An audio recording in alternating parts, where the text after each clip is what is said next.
Doctor साहब ये बताएं कि ईरान जंग के नतीजे में जो ग्लोबल एनर्जी सेक्टर में क्या नुमायां तब्दीलियां रोनुमा हो रही हैं, और पाकिस्तान को अपनी एनर्जी सिक्योरिटी को सिक्योर करने के लिए इस बदलती सिचुएशन में इंटरनेशनल ट्रेंड्स के साथ कैसे अपनी पॉलिसीज़ को एडजस्ट करना चाहिए?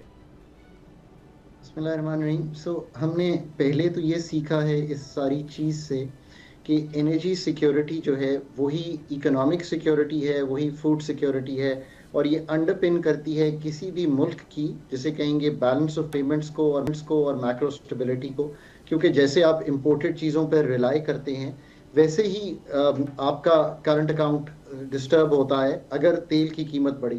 अप्रैल में Pakistan paid $1 billion more on imports, और आज भी पाकिस्तान जो है वो 70 से 80% डिपेंडेंट है अपनी एनर्जी नीड्स पे फ्रॉम दी इम्पोर्टेड ऑयल। एक तो ये समझ है, जब LNG हमारी डिस्टर्ब हुई 9-10 कार्गोज, तो मुल्क में आपने लोड शेड भी देखा। सो what is it that you can actually do? अगर हमने 10-12 बड़ी क्लियर, मतलब बिकॉज हम आदल कभी कभी 30,000 फीट पे बात करते हैं तो वो समझ नहीं आती कि यार फिर करना क्या है। सो लेट्स सी कि अगर कहेंगे जी अब हम इसमें से भी गुजर गए, so what is exactly we should be doing. देखिए ना, पहली बात तो हमने ये सीखी है कि हम किसी तरह भी ये जो रेगुलेटेड फ्यूल सप्लाईज हैं इसमें से निकलना हमारे लिए मस्ट है। हाई ऑक्टेन को डीरेगुलेट किया है। आदिल, आप हैरान हो गए, 2018 में ये क्लियरली टेबल पे बात हुई थी, मैं मौजूद था, और हमने तब कहा था कि डीरेगुलेट दी एंटायर मार्केट, जिसका मतलब है मार्केट बेस्ड प्राइसिंग मैकेनिज्म पे हो। ये जो हर हफ्ते हम इंतजार करते हैं और फिर हम उसको वेरी करते हैं, इस चीज से निकल जाए। हमें ये करना है जो मार्केट ओरिएंटेड स्ट्रक्चरल रिफॉर्म्स हैं, जिसका मतलब है कि आपने पूरी जो लॉन्ग टर्म एनर्जी सिक्योरिटी है उसको लाने के लिए आप अभी क्या करते हैं, LPG, LNG, इलेक्ट्रिसिटी, गैस, ये जो आपका पेट्रोलियम है, आप इन सब को किसी तरह प्लान कर रहे होते हैं। इंटीग्रेटेड एनर्जी प्लानिंग जो है पाकिस्तान में, दैट इज लॉस्ट फर्वर, और हमने ये किया नहीं है। इसीलिए कभी बिजली ज्यादा लग जाती है, कभी गैस सर्दियों में कम हो जाती है। So you have to do integrated energy planning. तीसरी चीज, यार मतलब सुई के बाद ये तो नहीं हो सकता ना कि पाकिस्तान में गैस एक्सप्लोरेशन के कोई मौके ही नहीं थे। सो आपने इंपोर्ट पे अगर ये डिपेंडेंस कम करनी है, 4000 MMCFD आज से चंद साल पहले प्रोडक्शन थी पाकिस्तान की गैस की, आज वो डेली 2-2.5 हज़ार पे फॉल कर गई है। So you have to expand oil and gas exploration in the country. Private sector investment कैसे आएगी? आप जब अलाउ करेंगे प्राइवेट सेक्टर को कि वो अपस्ट्रीम और डाउनस्ट्रीम सारे काम पूरी पेट्रोलियम चेन का पार्ट बन सके, आप नहीं करते। हम जो फ्यूल इंपोर्ट्स हैं उनको डाइवर्सिफाई नहीं होने देते फ्रॉम सोर्सेज भी, बिकॉज हम खुद LNG सरकार मंगवा रही है। We need to get out of this whole chain. जिस काम से भी सरकार निकली है ना, हम कॉटन और शुगर में इंटरफेयर करते हैं, सबसे ज्यादा उसी में प्रॉब्लम रहती है। जिसमें इंटरफेयर नहीं करते, मेज, rice, all have done well in Pakistan. Rice export भी बहुत अच्छी करते हैं।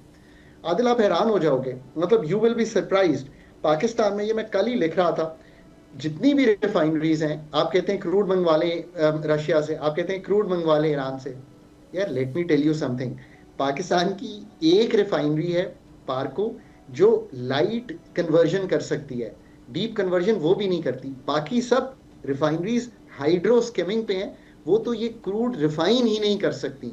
आज 10 साल से मैं खुद स्टोरी सुन रहा हूँ। So there is no point of taking crude oil from Iran and Russia unless you establish these kind of refineries. At the time when you were scrambling with Russia to get that crude, India was refining it because they had upgraded them. So to produce cleaner. और ये कितना time लगता है इसमें खाकान नजीब साहब, अगर इसको आपने अपग्रेड करना, और कॉस्ट कितनी मतलब बढ़ जाती है अगर आपने इन रिफाइनरीज को अपग्रेड करना हो तो कितने %? पहली बात तो ये है कि आपको जो इश्यूज है ना इन रिफाइनरीज को अपग्रेड करने के, उन सबको निकालना है। कुछ इश्यूज निकाल लिए गए, कुछ इश्यूज अभी भी खड़े हैं। तो जब ये इश्यूज निकल जाएंगे तो फिर ये बात शुरू होगी कि ये सारा कुछ होगा कैसे। इट इज नॉट कि मैं अभी कह सकता हूं कि ये कितना रिफाइनरीज में पैसे लगेंगे इन सबको करने के लिए और कितना टाइम लगेगा। अभी तो वो इश्यूज ही नहीं निकले हैं जिसमें हम इसको मूव कर सकें।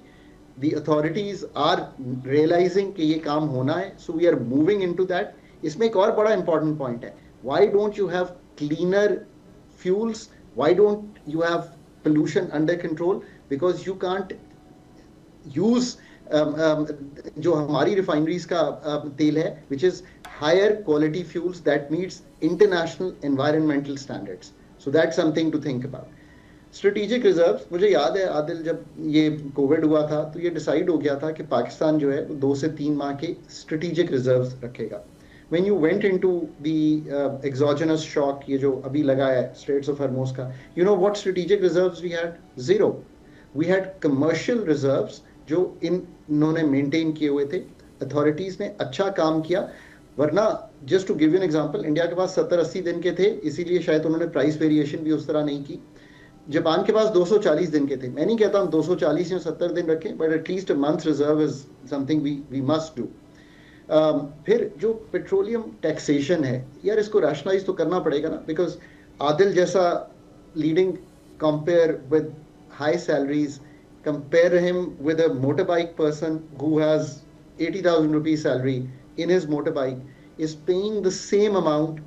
5 रुपए कार्बन लेवी दे रहा है, मेरे ख्याल है 60-70 रुपए पेट्रोलियम लेवी में दे रहा है, 24 रुपए इंपोर्ट ड्यूटी में दे रहा है. So you have to think कि ये 120-25 रुपए को कैसे रैशनलाइज करना है. फिर जो हमने, जिस तरह मैंने बहुत दफ़ा ये बात की है कि ये जो प्राइस स्टेबलाइजेशन का आप बनाना चाह रहे हैं मैकेनिज्म, अभी ये मैं एट द एंड ज़रूर कह देता हूँ कि कुछ ममालिक हैं, नॉर्वे बहुत अच्छी तरह यूज़ कर रहा है, there are other countries, Chile विली ने भी ये रखा हुआ है कि प्राइस स्टेबलाइजेशन के लिए हम कर लें ये काम. बट पहले ये जो सारे काम मैंने आपको बताए, और अभी तो मैंने सिर्फ पेट्रोलियम सेक्टर को डील किया because that's what you are dealing with. अगर ये काम मुझे बाकी भी बहुत उनको देखने हो, तो जो स्ट्रक्चर की तब्दीलियाँ, administrative price management is my end game to think about. असल बात यह कि foundation of long term energy security is what I have just explained. Investment, efficiency and a competitive market. ये तीनों चीजें जब तक डेवलप नहीं करेंगे तो 3 साल बाद भी पूछ लेना, exactly the same 10 points that I have given to you, I will repeat it. Okay, अब ये जो रिन्यूएबल्स हैं, इसको प्रमोट करने के लिए गवर्नमेंट को किस किस्म की माली और जो रेगुलेटरी इंसेंटिव्स होते हैं वो इंट्रोड्यूस कराने पड़ेंगे, ताकि एक तरफ तवानाई की सिक्योरिटी भी जो है वो हो, और दूसरी तरफ जो है वो बिजली या तवानाई की जो कीमतें लॉन्ग टर्म पर जो है वो बैलेंस रह सके, जिसका आप हवाला भी दे रहे हैं कि आपको एक लॉन्ग टर्म इसकी पॉलिसी बनाने की ज़रूरत है. पाकिस्तान के पास एक सोलर है इस वक्त. मैं बड़ा रिलक्टेंटली एक फिगर दे देता हूँ बिकॉज ये कोट हो रहा है बार बार कि 25,000 मेगावाट का सोलर रेवोल्यूशन आया है. आदिल, मैं कहता होता हूँ ये सोलर रेवोल्यूशन इसलिए नहीं आया कि पाकिस्तान ने कोई पॉलिसी नहीं बनाई थी नेट मीटरिंग की पॉलिसी यार, तब आया था, तभी हर एक ने अपनी छत पे लगा के बेचना शुरू कर दिया था. इनएफिशिएंट, बहुत महंगा हो गया था. मैं अभी एक बिल देख रहा था 310 यूनिट का, मुझे किसी ने दिखाया, one of the employees who works with me, 310 unit का है, 15,000 रुपए वो एडवांस मांग रहा था मुझसे. जब आपने बिजली की कॉस्ट इतनी बढ़ा दी तो आई टोल्ड हिम कि यार why don't you put some solar outside your premises और उस पे you know produce something. So ये सोलर रेवोल्यूशन इसलिए आया. इसको अब सेव करके रात को सोडियम और लिथियम आयन बैटरीज पे कैसे मूव करना है, दैट्स योर नेक्स्ट. बिकॉज जो ये और विंड पावर है, ये क्रिएट करिए एक स्टेबल मार्केट बेस्ड इन्वेस्टमेंट और फास्ट ट्रैकिंग प्रोजेक्ट अप्रूवल्स के बैटरीज में किस तरह जाना है. So that's your number 1. ये जो हमारे पास नेशनल ग्रिड है, इससे माइक्रो ग्रिड्स में किस तरह जाना है, that will become very very important. What will also become important is कि लॉन्ग टर्म में जो हमारी पन बिजली है उसको किस तरह, मेरे ख्याल है 10-11 हज़ार मेगावाट होगी इस वक्त जो हम कर रहे हैं, उसको किस तरह आपने बढ़ाते चले जाना है आगे मूव करने के लिए. सबसे बढ़ के तो ये 3 हो गए, बिकॉज हाइड्रो इज सबसे बड़ा रिन्यूएबल, तो हाइड्रो है ना यार, आई मीन इससे बड़ा तो कोई रिन्यूएबल ही नहीं है. सूरज भी अल्लाह ने दिया हुआ है, विंड कॉरिडोर्स भी सिंध में एग्जिस्ट करते हैं, तो ये 3 को आपने लेकर चलना है. Another clean energy is nuclear energy, हमने उस पर काम किया है, इसमें आगे चलना चाहिए. सो एक जस्ट एनर्जी ट्रांजिशन होनी है पाकिस्तान की. ये होनी है सपोर्टिंग जिसे कहेंगे कम्युनिटीज, और जिस तरह हमने फॉसिल फ्यूल से मूव होते जाना है. आई थिंक 50-55% इस वक्त हम मूव आउट हुए हैं. आने वाले उसमें हमें इसको 70-80% बिल्कुल इंडिजनाइजेशन पे बेस्ड करके, ये तीनों चीजें इंडिजिनस हैं, मतलब पानी भी, सोलर भी, विंड भी. कोल पे रहना पड़ेगा कुछ अरसा, और जो अभी बाहर के प्लांट्स हैं उनको थर कोल पे इवेंचुअली लाना पड़ेगा. I know it's not a clean fuel, but the thing is कि वी डू हैव कोल. और बहुत से ममालिक ने इसको यूज किया है और कर भी रहे हैं अभी। How can we get rid of from this existing structure जो हमारे लिए एक वाइट एलिफेंट बन जाते हैं, तो एग्जिस्टिंग स्ट्रक्चर से कैसे जान छुड़ाएं? बहुत अच्छा सवाल है ये। मैं जब भी whenever I am presenting on Pakistan, जब भी तो अगर एनर्जी पे प्रेजेंट कर रहा हूँ तो मैं एक स्लाइड दिखाता हूँ और उसके बाद कोई स्लाइड नहीं दिखाता आदिल। Very very easy.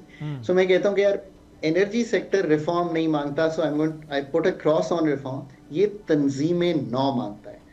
और नंबर वन उसका तंजीम नौ ये है कि you are right now planning many energies, you are not doing integrated energy planning.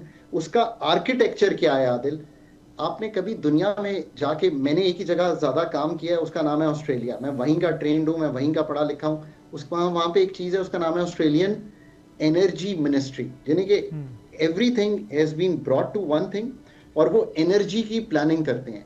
कभी आप कह रहे हैं गैस कम हो गई है, कभी आप कह रहे हैं बिजली जायद लग गई है, कभी आप कह रहे हैं सोलर के बहुत लगने से हमें नेट मीटरिंग को change. What is the problem?